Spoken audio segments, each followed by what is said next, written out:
প্রিয় শিক্ষার্থীবৃন্দ, তোমাদেরকে শুভেচ্ছা। দীর্ঘদিন প্রতিষ্ঠান বন্ধ থাকার কারণে শ্রেণী কক্ষে পাঠদান সম্ভব হচ্ছে না। অনলাইন স্কুলে হচ্ছে এখন একমাত্র ভরসা। আমরা আজকে যে বিষয় নিয়ে আলোচনা করতে যাচ্ছি, তোমাদের উচ্চতর গণিত বইয়ের প্রথম অধ্যায় থেকে একটা সৃজনশীল প্রশ্ন নিয়ে আলোচনা করব আমরা।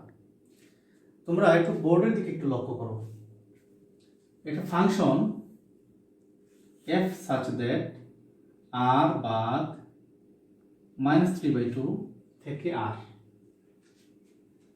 আর ফাংশনটি f of x equal to 2x minus 5 divided by 2x plus 3। এই হচ্ছে আমাদের উদ্দীপক। আমাদেরকে যে কাজটি করতে হবে, ফাংশনের ডোমেইন নির্ণয় করতে হবে, ফাংশনটি একে কিনা যাচাই করতে হবে, ফাংশনটি অন্টো কিনা যাচাই করতে হবে। তিনটি বিষয় আমাদেরকে আলোচনা করতে হবে। প্রথমে ডোমেইন নির্ণয় করতে হবে, তারপরে একে কিনা, তারপরে অন্টো কিনা। আমরা এই ফাংশনের একটু উদ্দীপকের দিকে লক্ষ্য করি। উদ্দীপক হচ্ছে f such that r বাদ -3/2 tends to r। এর অর্থটা কি, বা এই অংশটি দিয়ে কি বোঝানো হয়েছে? এই অংশটি দিয়ে বোঝানো হয়েছে যে ফাংশন, অর্থাৎ এই ফাংশনের এটা হচ্ছে ডোমেন আর এটা হচ্ছে কোডোমেন। কি বলছি, যে প্রথমটা হচ্ছে ডোমেন এবং এটা হচ্ছে কোডোমেন, অর্থাৎ একটি ফাংশন ডোমেন থেকে কোডোমেন বোঝানো হয়েছে। আর ফাংশনটি f of x equals to 2x minus 5 divided by 2x plus 3। আমি আবার বলি যে f such that r বাদ -3/2 tends to r, এই অংশটি দিয়ে বোঝানো হয়েছে এই ফাংশনের এই অংশটা হচ্ছে ডোমেন এবং এটা হচ্ছে কোডোমেন, অর্থাৎ ডোমেন থেকে কোডোমেন বোঝানো হয়েছে। আর ফাংশনটা তো দেই আছে। তারপরে বলা হয়েছে যে ফাংশনটির ডোমেন নির্ণয় করো, অর্থাৎ আমাদেরকে নির্ণয় করতে হবে যে প্রদত্ত ডোমেন ঠিক আছে কিনা। অর্থাৎ এই যে ফাংশন, এই ফাংশনের যে ডোমেন এবং আমাদের প্রস্থের ডোমেন ঠিক আছে কিনা, বা f এর ডোমেন যাচাই করো বললে সুবিধা হতো। আমরা নির্ণয়ের পরিবর্তে যাচাই বলে দিই, f এর ডোমেন যাচাই করো। তো প্রিয় শিক্ষার্থীবৃন্দ, একটা বিষয় আমাদেরকে মনে রাখতে হবে যে ফাংশনের ডোমেন সবসময় রিয়েল নাম্বার হবে, ফাংশনের রেঞ্জ সবসময় রিয়েল নাম্বার হবে। অর্থাৎ ডোম বিলংস টু আর, ঠিক রেঞ্জ বিলংস টু আর। ফাংশনের ডোমেন সবসময় বাস্তব সংখ্যা হয় এবং রেঞ্জও বাস্তব সংখ্যা হয়। তো এই বিষয়টি আমরা জানলাম। এবার এই ফাংশনের ডোমেন আমরা চেক করব। আমরা যদি বলি যে f of x, আমরা এখানে যদি সলিউশনটা একটু দেখি, f of x equals to 2x minus 5 divided by 2x plus 3 belongs to r, অর্থাৎ ফাংশনটা রিয়েল নাম্বার। রিয়েল নাম্বার যদি এবং কেবল যদি, যদি এবং কেবল যদি এই যে একটা ভগ্নাংশ, ফাংশনটা একটি ভগ্নাংশ, কোনো ফাংশন ভগ্নাংশ থাকলে এর হর 0 হবে না। এর হর যদি 0 হয়ে যায়, অর্থাৎ 2x minus 5 ডিভাইডেড বাই যদি 0 হয়ে যায়, তাহলে সেটা আনডিফাইন্ড হয়ে যাবে, অসংজ্ঞায়িত হয়ে যাবে। আর কোনো ফাংশন যদি বর্গমূল আকারে থাকে, আমি আরেকটু বলি যে 2x minus 2, এই ফাংশন যদি বর্গমূল আকারে থাকতো, তাহলে বর্গমূলের ভিতরের অংশ কখনো নেগেটিভ হবে না। অর্থাৎ এই ক্ষেত্রে 2x minus 2 is always 0 চাইতে বড় অথবা 0 সমান।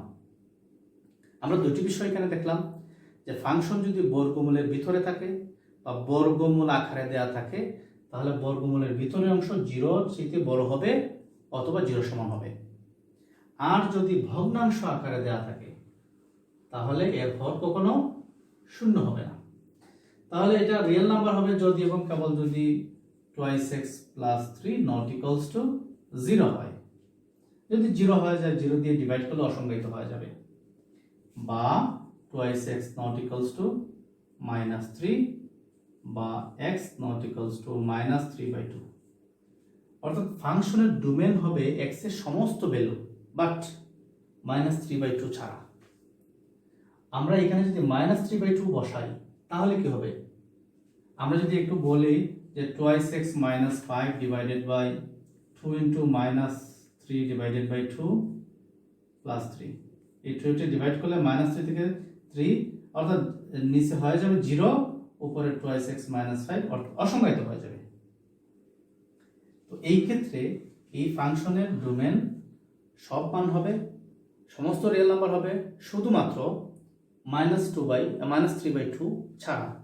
অর্থাৎ আমরা লিখতে পারি ডোমেন ইকুয়ালস টু r বাদ -3/2। আমরা যাচাই করে ফেললাম যে অ্যাকচুয়ালি ঠিক আছে, এই ফাংশনের যে ডোমেন এখানে দেয়া হয়েছে, এই ডোমেন -3/2 বাদে আমরাও বের করে ফেললাম ফাংশনের ডোমেন রিয়েল নাম্বার থেকে -3/2 বাদে।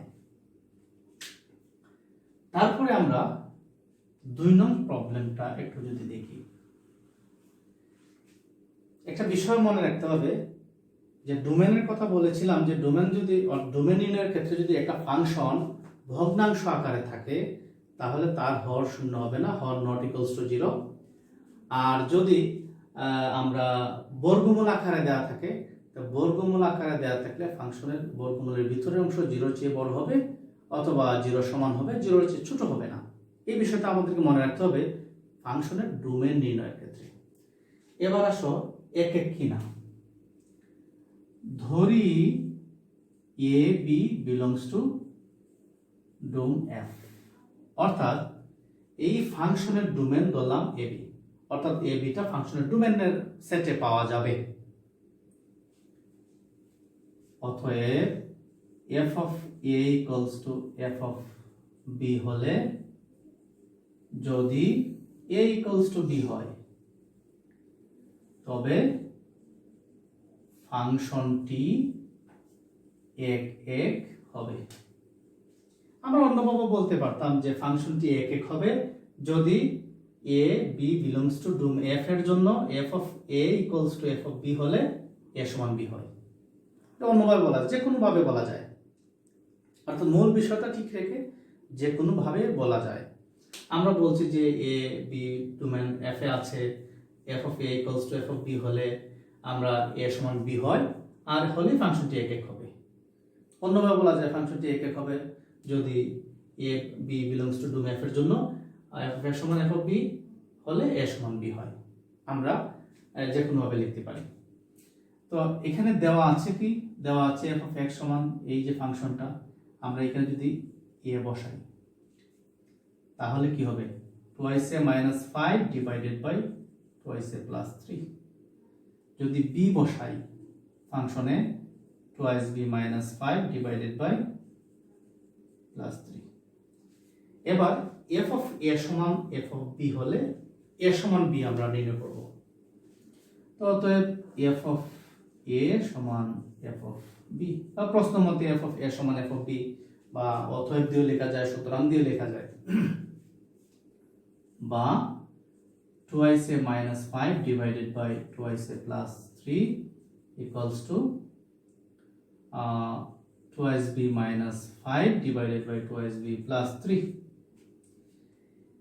এবার আমরা যদি আর একটু গুণ দিয়ে দিই, গুণ দেওয়ার পরে আমরা যা পাবো, আমি একটু সংক্ষেপ করে বলে ফেলি, যেহেতু প্রথম অধ্যায়ে দশম শ্রেণীর শিক্ষার্থীদের তো অবশ্যই এরা এর আগেই পড়া হয়েছে, নবম শ্রেণীরও পড়ার কথা, যেহেতু মার্চের দিকে আমাদের স্কুল বন্ধ হয়েছিল। তো এই ক্যালকুলেশন করে আমরা যদি a equals to b পাই, যদি পাই তাহলে বলবো ফাংশনটি এক এক, আর যদি না পাই ফাংশনটি এক এক নয়।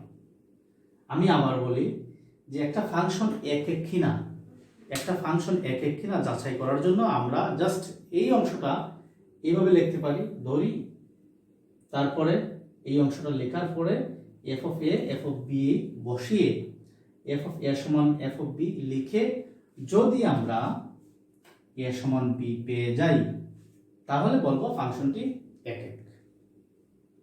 তো ঠিক আছে, আমরা এবার 3 নম্বর সমস্যায় চলে যাই। 3 নম্বর সমস্যায় আমরা একটা ফাংশন অনটু বা সার্বিক আমাদেরকে যাচাই করতে হবে।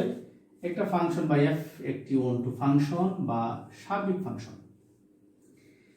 অনটু এবং সার্বিক ফাংশন যাচাই করার জন্য আমাদেরকে যে বিষয়টি মাথায় রাখতে হবে সেটা হচ্ছে ফাংশনের কোডোমেন এবং রেঞ্জ যদি সমান হয়ে যায় তাহলে সেটা অনটু ফাংশন হবে বা সার্বিক ফাংশন হবে।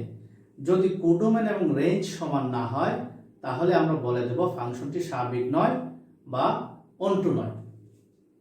আমরা এই যে ফাংশনটির রেঞ্জ আমরা এখান থেকে বের করে ফেলব। তারপরে আমাদের প্রশ্নে কোডোমেন দেয়া আছে আর আমরা বলছিলাম যে ডোমেন থেকে কোডোমেন দেখানো হয়েছে, কোডোমেন দেয়া আছে আর আমরা এই ফাংশনের রেঞ্জ যদি আমরা রিয়েল নাম্বার বের করতে পারি তাহলে আমরা বলতে পারবো যে ফাংশনটি সার্বিক বা অনটু ফাংশন। তো কিভাবে রিয়েল নাম্বার বের করা যায়, আমরা এটা রেঞ্জ বের করা যায়। ধরি y = f of x বা y = 2x - 5 divided by 2x + 3। আমরা যদি আর গুণ দিয়ে দেই 2xy - 3y + 3y = 2x - 5 বা 2xy - 2x, x টা আমরা এদিকে নিয়ে আসি, y টাকে আমরা এদিকে নিয়ে যাব, -5 - 3y বা এখান থেকে x যদি কমন নেই 2y - 2 = -5 - 3y বা x = -3y - 5 divided by 2y - 2। ঠিক আগের মতো আমরা বের করে ফেলবো যে ফাংশনটি আমরা রিয়েল নাম্বার কিনা। আমরা আগে অতএব x = -3y - 5 divided by 2y - 2 belongs to r। যদি এবং কেবল যদি কে আমরা সংক্ষেপে IFF লিখতে পারি, if and only if আমরা বলছিলাম যে এর হর কখনো শূন্য হবে না, 2y - 2 not equals to 0 বা 2y not equals to 2 বা y not equals to 1। অর্থাৎ এক্ষেত্রে রেঞ্জ কি পেলাম, রেঞ্জ সমান হচ্ছে r থেকে বাদ যাবে 1। তো আমরা রেঞ্জ পেলাম r থেকে বাদ যাবে 1 এবং আমরা কোডোমেন পেয়েছিলাম রিয়েল নাম্বার। আমরা এইভাবে ফাংশনের রেঞ্জ বের করতে পারি। যে কোনো ফাংশন দেওয়া থাকলে আমরা এই নিয়মে বা অন্য নিয়মে থাকতে পারে ফাংশনের রেঞ্জ বের করতে পারি। আমাদের কাজ হচ্ছে ফাংশনের রেঞ্জ বের করা। তো রেঞ্জ বের করলাম যে r থেকে 1 বাদ, কিন্তু উদ্দীপকে আমাদের যে কোডোমেন দেয়া আছে সেটা হচ্ছে r। তো আমরা লিখতে পারি যেহেতু range not equals to codomain, অতএব ফাংশনটি বা f onto ফাংশন নয়, f onto ফাংশন নয়। তো প্রিয় শিক্ষার্থীবৃন্দ, আমাদেরকে যে বিষয়টা মনে রাখতে হবে, একটা ফাংশন অনটু হবে বা সার্বিক হবে কখন? একটা ফাংশন অনটু বা সার্বিক হবে যদি এর কোডোমেন এবং রেঞ্জ সমান হয়। আমরা কোডোমেন প্রশ্নে উল্লেখ করা থাকবে, আমাদের কাজ হচ্ছে শুধুমাত্র রেঞ্জ নির্ণয় করা। তোমাদেরকে প্রশ্ন দেওয়া হলে উদ্দীপকে কোডোমেন উল্লেখ করা থাকবে এবং বলা হয় যদি যে ফাংশনটি সার্বিক কিনা যাচাই করো, ফাংশনটি অনটু কিনা যাচাই করো। এই ক্ষেত্রে তোমরা শুধু ফাংশনের রেঞ্জ নির্ণয় করবে। রেঞ্জ নির্ণয় করার পরে যদি দেখো যে ফাংশনের কোডোমেন এবং রেঞ্জ সমান, বলে দিবে ফাংশনটি সার্বিক বা অনটু।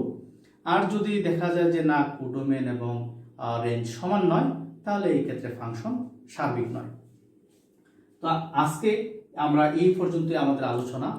আমরা যে বিষয়টা সবসময় বলে থাকি যে করোনার সময় চলছে, বিদ্যালয় বন্ধ, প্রয়োজন ছাড়া ঘর থেকে কেউ বাইর হবে না, স্বাস্থ্যবিধি মেনে চলবে, বাসায় পড়াশোনা করবে, অনলাইন স্কুল তোমাদের সাথে আছে, তোমরা অনলাইন স্কুল থেকে ক্লাসগুলো দেখবে, এই আশাবাদ ব্যক্ত করছি।